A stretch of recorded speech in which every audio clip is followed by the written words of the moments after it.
With all the noise online, opinions flying, arguments burning, and egos puffed up, what if I told you the most radical thing you can do today is to actually care for someone else?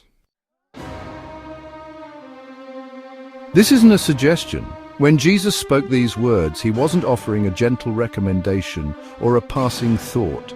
He was giving a direct command, a call to action that challenges us at the very core of who we are.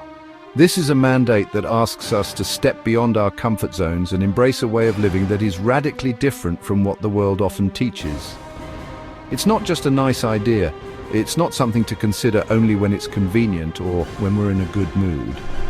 Jesus' command to love is meant to shape every interaction, every relationship, every moment of our lives. It's a principle that should guide us, even when it's difficult or uncomfortable. Jesus didn't say, if you feel like it, show a little love. He didn't leave room for excuses or exceptions. He didn't say, love only those who are easy to love, or those who agree with you, or those who treat you well.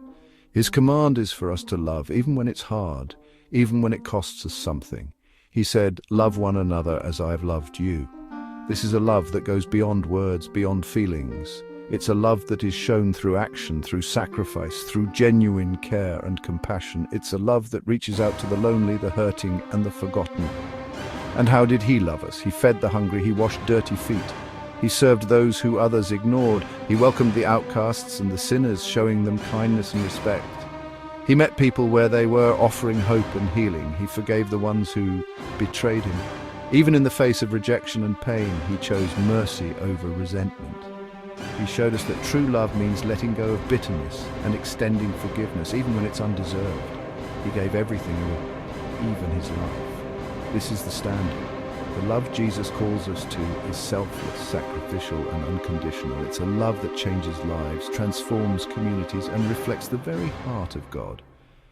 This is the love we are commanded to live out every day. Loving one another today might not mean dying on a cross, but it might mean checking in on your quiet friend, forgiving the one who never said sorry, choosing kindness over being right, saying, I'll pray for you, and actually doing it. The world doesn't need louder Christians, it needs kinder ones. You know, Jesus didn't say people will know you follow him because you quote Bible verses, or because you can recite scripture from memory. He didn't say it would be because you attend church every Sunday, or because you have a Bible app on your phone and post inspirational verses online. Those things are good, but they're not the main thing. It's not about how many church selfies you post or how many likes you get for sharing your faith on social media.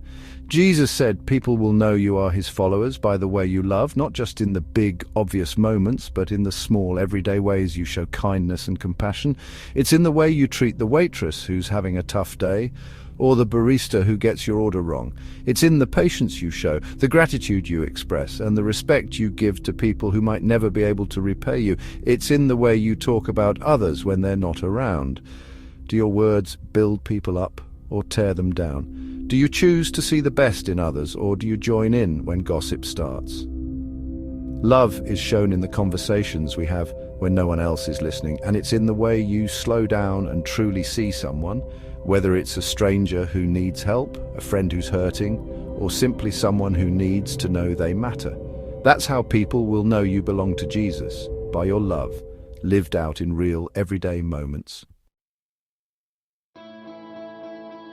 Imagine, just for a moment, the ripple effect if every single person watching this video decided to reach out and love just one person a little more today.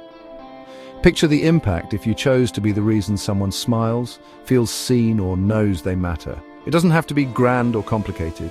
Sometimes the smallest gestures, a kind word, a listening ear, a gentle touch, can spark the greatest change. One phone call to check in, one act of grace when it's least expected, one moment of forgiveness that breaks down walls. These are the seeds of revival. One heartfelt apology that heals old wounds, one shared meal that brings people together, one hug that says you're not alone.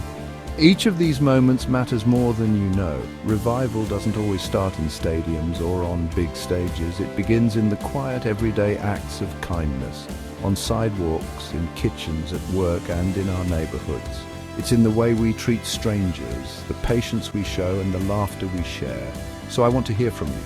In the comments below, tell me, who are you going to love intentionally today? Who will you reach out to, forgive or encourage? Your story could inspire someone else to do the same. Together, let's flood the world with a love so powerful, so unmistakable that it can't be ignored. Because revival truly begins with you and with me.